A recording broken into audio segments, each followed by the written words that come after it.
Good morning everyone, this is Kundan sir. और आज हम लोग बात करने जा रहे हैं रिलेटिव प्रोनाउन के बारे में। रिलेटिव प्रोनाउन, जैसा कि यहाँ पे आप देख पा रहे हैं कि use of who, whom, which, that as a relative pronoun. वैसे तो हु, whom, which का प्रयोग WH फैमिली के रूप में WH क्वेश्चन के लिए भी किया जाता है, लेकिन ये वर्ड जो है ना, ये कभी कभी रिलेटिव प्रोनाउन का भी काम करने लगता है सेंटेंस में आकर। तो आइए आज इसी के बारे में बात करते हैं। तो हमने पहले हम लोग देख रहे हैं हु का प्रयोग। हु का प्रयोग किया जाता है तो सबसे पहले जानेंगे तो किस रूप में किया जाता है। तो हु का हिंदी मीनिंग होता है जो या जिसने। रिलेटिव प्रोनाउन के रूप में हु का हिंदी मीनिंग जो या जिसने। हु का प्रयोग हम लोग करेंगे ओनली फॉर पर्सन, यानी कि हु का प्रयोग पर्सन के लिए होगा। और तीसरा, हु का प्रयोग एज अ सब्जेक्ट। हु का प्रयोग किस रूप में? तो सब्जेक्ट के रूप में। हिंदी मीनिंग जो जिसने, हु का प्रयोग पर्सन के लिए, हु का प्रयोग सब्जेक्ट के रूप में। ये तीन बात आपको ध्यान में रखना। इससे ये होगा कि एग्जाम में जो क्वेश्चन पूछे जाते हैं तो वहां आप आसानी से ऑप्शन को सिलेक्ट कर सकते हैं। मैं यहाँ पे आपको ये जो स्ट्रक्चर दिया है यहाँ पे मैंने, और यहाँ पे कुछ एग्जाम्पल है। इस एग्जाम्पल से और इस स्ट्रक्चर के सहारे मैं आपको इसका हिंदी नहीं सिखा रहा हूं, बल्कि एग्जाम में आप कैसे क्वेश्चन को डील करेंगे, कैसे क्वेश्चन को क्रैक करेंगे और आसानी से कैसे मार्क्स प्राप्त करेंगे, ये आज मैं बताने जा रहा हूं आपको। आप देख पा रहे हैं दूसरा है whom। whom का हिंदी मीनिंग जिसको, जिसके, जिससे। whom का प्रयोग ओनली फॉर पर्सन।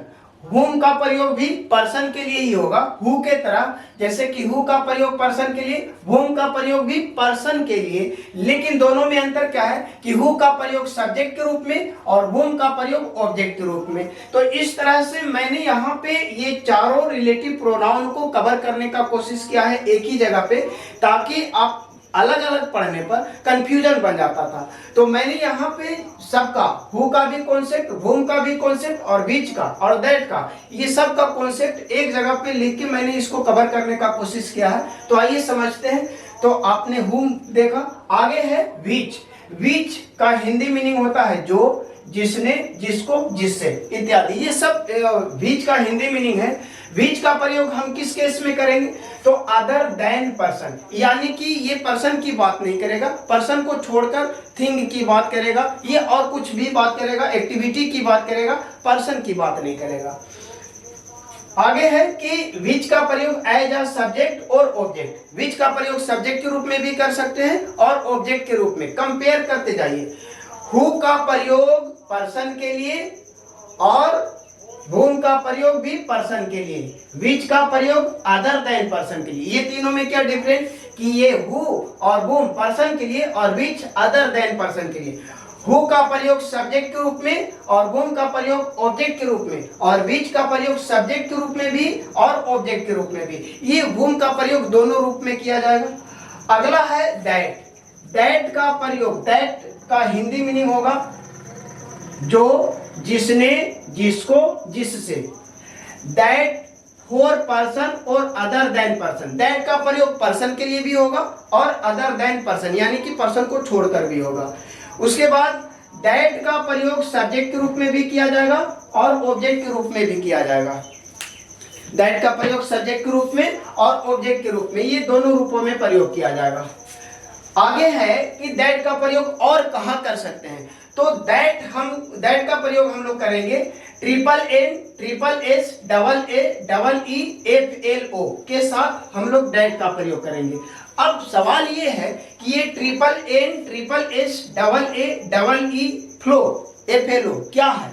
तो मैंने कुछ यहाँ पे कुछ वर्ड है जिसको अगर वर्ड के अकॉर्डिंग याद किया जाए तो थोड़ा सा ज्यादा समय लगेगा और एनर्जी भी ज्यादा लग जाएगी। तो आपको आसानी से याद हो जाएगा triple N, triple S, double A, double E, F L O, ये आसानी से याद हो गया। अब जानिए ये ट्रिपल एन के बारे में। ट्रिपल एन का मतलब हुआ no, none, nothing. Triple S का मतलब हुआ सम, सेम, सुपरलेटिव डिग्री। और डबल ए का मतलब हुआ ऑल, एनी। डबल ई का मतलब हुआ ईच एवरी, एफ से फ्यू, एल से लिटिल और ओ से ओनली। यानी कि हमको इतना सारा वर्ड, अगर किसी सेंटेंस में ये सब वर्ड में से कोई एक वर्ड आ जाए और उस सेंटेंस में रिलेटिव प्रोनाउन डिमांड किया जाए तो आप आंख बंद करके दैट का प्रयोग कर लीजिएगा तो सही हो जाएगा। आइए अब देखते हैं स्ट्रक्चर।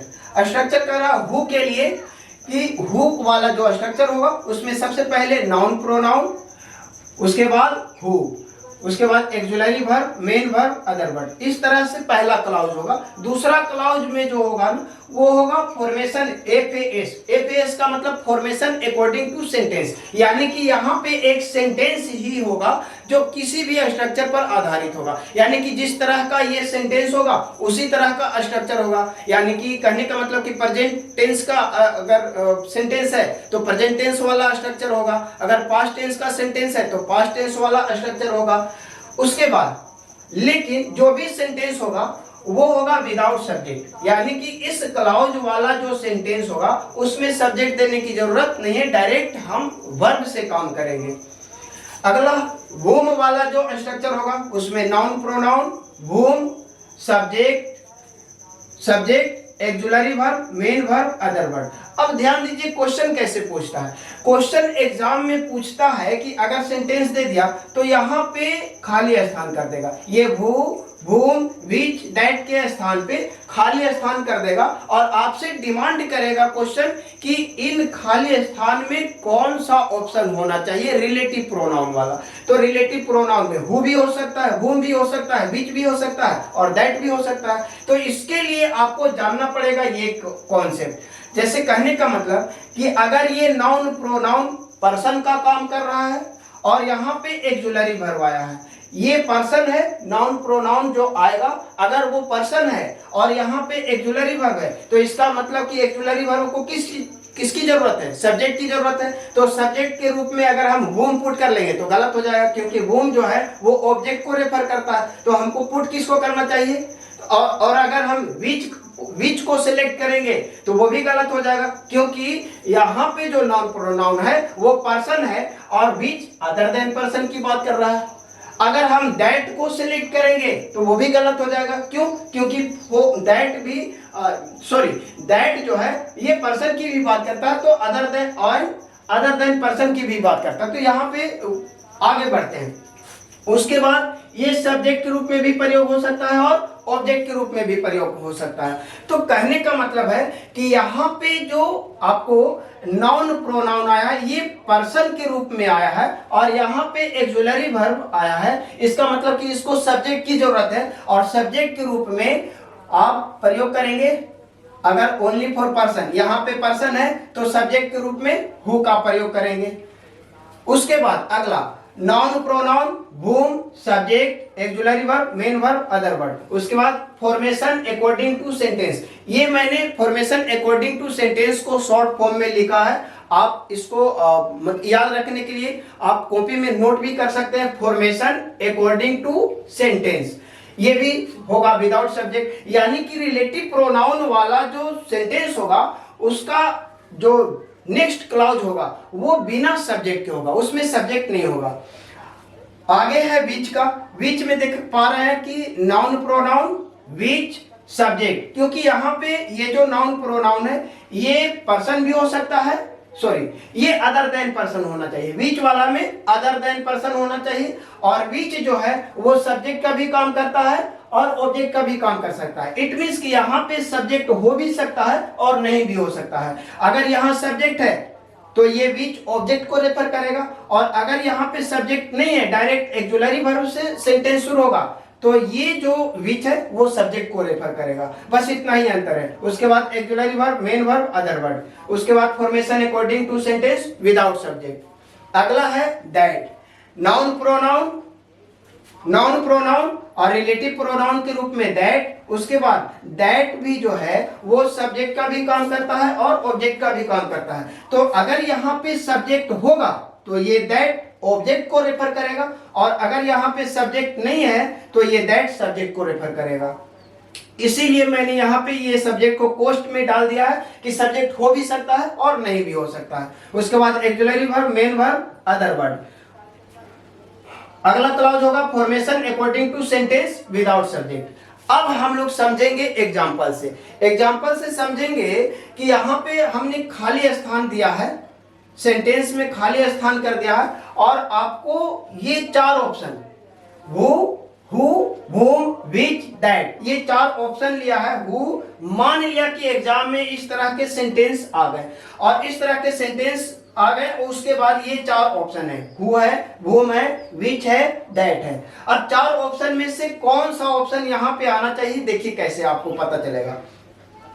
कह रहा कि the girl dash is coming here is very intelligent. अब देखिए ध्यान से, यहाँ पे कौन सा ऑप्शन आना चाहिए, हु आना चाहिए कि whom आना चाहिए कि which आना चाहिए कि that आना चाहिए। मान लिया कि हमने यहाँ पे whom का प्रयोग कर लिया, WHOM, whom का प्रयोग कर लिया, तो आप देख पा रहे हैं कि यहाँ पे ये जो क्लॉज है ना, ये ऑक्सिलरी वर्ब से स्टार्ट हुआ है, इज से स्टार्ट हुआ है और इज को चाहिए क्या, ये ऑक्सिलरी वर्ब है, तो इसका मतलब है कि इसको सब्जेक्ट की जरूरत है। इसको सब्जेक्ट की जरूरत है तो whom तो सब्जेक्ट के रूप में, whom तो ऑब्जेक्ट का काम करता है, तो whom सब्जेक्ट के रूप में काम करेगा नहीं, तो ये हो गया गलत आपका।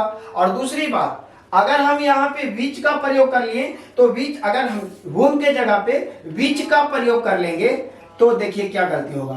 तो whom जो है ये सब्जेक्ट का भी काम कर सकता है और ऑब्जेक्ट का भी। चलिए ठीक है, ये तो इज है, इसको सब्जेक्ट चाहिए, ऑक्सिलरी वर्ब को क्या चाहिए, सब्जेक्ट, तो विच सब्जेक्ट का काम कर सकता है। चलिए ठीक है, कोई बात नहीं। लेकिन अब यहाँ पे देखिए, ये जो द गर्ल है ना, ये पर्सन है, लेकिन यहाँ पर जो विच है ये अदर देन पर्सन की बात करता है, तो इसका मतलब है कि यहाँ पे ये जो पर्सन है तो पर्सन के लिए विच का प्रयोग सही नहीं है, तो इसका मतलब है कि ये विच भी गलत हो गया। अगर हम हु को प्रयोग करते हैं, यहाँ पे हम पुट करेंगे हु, तो देखिए हु जो है पर्सन की बात करता, तो द गर्ल पर्सन है तो पर्सन के लिए हु सही प्रयोग है।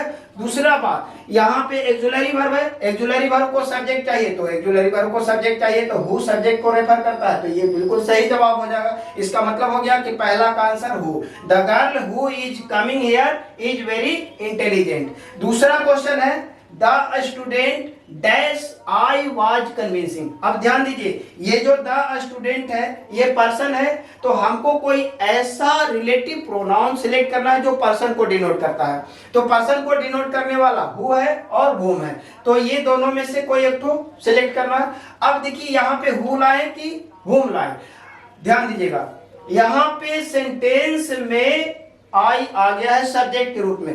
अब यहाँ पे ये सब्जेक्ट है, इसका मतलब है कि सब्जेक्ट तो ऑलरेडी है, हमको ऑब्जेक्ट की जरूरत है, ऐसा रिलेटिव प्रोनाउन की जरूरत है जो ऑब्जेक्ट को रेफर करे, तो ऑब्जेक्ट को रेफर करने वाला whom है, क्योंकि अगर हम हु को सिलेक्ट करेंगे तो ये तो सब्जेक्ट को रेफर करता है, तो हु गलत हो जाएगा। हमको ऑब्जेक्ट चाहिए तो ऑब्जेक्ट को रेफर करने वाला whom है, तो यहाँ पे सही जवाब होगा whom। ये पर्सन है और यहाँ सब्जेक्ट है, बस इतना, ये दो वर्ड देखकर, ये दो चीजें देखकर हमको आंसर तैयार कर लेना है। इसका हिंदी क्या होगा, इसके लिए आपको डीपली पढ़ना पड़ेगा, बारी बारी से, हर एक चैप्टर के बारे में, हु के बारे में, whom के बारे में। मैं यहाँ पे आपको बता रहा हूं कि एग्जाम में आप इजिली कैसे क्वेश्चन को क्रैक कर सकते हैं। अगला क्वेश्चन देखिए, the book dash you are reading comma is a useful book. अब आप देख पा रहे होंगे कि ये जो क्लाउज है, ये जो भी क्लाउज है कॉमा के बाद, उसमें सब्जेक्ट नहीं है, उसमें सब्जेक्ट नहीं है। बोल भी रहा है विदाउट सब्जेक्ट होना चाहिए, तो सब्जेक्ट नहीं है। हमको बनाना है क्वेश्चन यहाँ पे, तो यहाँ पे क्वेश्चन बनाना। अब ये जो द बुक है, आप देख पा रहे होंगे कि ये पर्सन नहीं है, अदर देन पर्सन है। दूसरी बात कि यहाँ पे सब्जेक्ट आ गया है, तो हमको जरूरत है ऑब्जेक्ट को रेफर करने वाला रिलेटिव प्रोनाउन की, तो हम यहाँ पे अगर ऑब्जेक्ट को रेफर करने वाला जो रिलेटिव प्रोनाउन है उसमें एक whom भी है, लेकिन ये whom जो है ना वो पर्सन की बात करता है, जबकि ये बुक पर्सन नहीं है, तो whom सही जवाब नहीं होगा। आगे बढ़ते हैं। अगर हम विच की बात करें तो विच जो है ये अदर देन पर्सन की बात कर रहा है, तो ये बिल्कुल ठीक लग रहा। द बुक पर्सन नहीं है, अदर देन पर्सन है। दूसरी बात कि हमको यहाँ पे चाहिए, सॉरी सब्जेक्ट यहाँ पे है, तो हमको यहाँ पे ऑब्जेक्ट को रेफर करने वाला रिलेटिव प्रोनाउन चाहिए। तो ये विच जो है ये सब्जेक्ट को भी करता है, ऑब्जेक्ट को भी करता है, तो यहाँ पे विच लेना सही जवाब होगा कि the book which you are reading is a useful book। अगला sentence, he is the only man dash can help you। he is the only man dash can help you। अब ध्यान दीजिएगा, यहां पे सेंटेंस में ओनली आ गया है। क्या आ गया है? ओनली। आप देख पा रहे हैं कि जब ओनली में जाए, जैसे ध्यान दीजिएगा यहाँ पे ओनली आ गया है, तो जब ओनली आ गया तो ना तो हम हु के बारे में सोचेंगे, न हुम के बारे में, बीच के बारे में, ऐसा कुछ सोचना ही नहीं। बस इस वर्ड को याद रखिएगा कि अगर किसी सेंटेंस में इन वर्डों में से कोई एक वर्ड आ जाता है तो आपको आंख बंद करके दैट को सिलेक्ट कर लेना। सेंटेंस का, क्वेश्चन का जो आंसर होगा बिल्कुल सही हो जाएगा। और उसको, ये सब जो वर्ड है इसको याद करने के लिए आप आसानी से triple N, triple S, double A, double E, FLO कर सकते हैं। तो यहाँ पे सही जवाब होगा क्या? तो यहाँ पे सही जवाब हो गया दैट। तो इस तरह से आप रिलेटिव प्रोनाउन से संबंधित किसी भी सेंटेंस का जवाब आप दे सकते हैं आसानी से। लेकिन रिलेटिव प्रोनाउन में कुछ और भी वर्ड है, उसको मैं अगली वीडियो में उपलब्ध करा दूंगा। तब तक के लिए बहुत बहुत धन्यवाद। Thank you so much. Have a nice day. जय हिंद।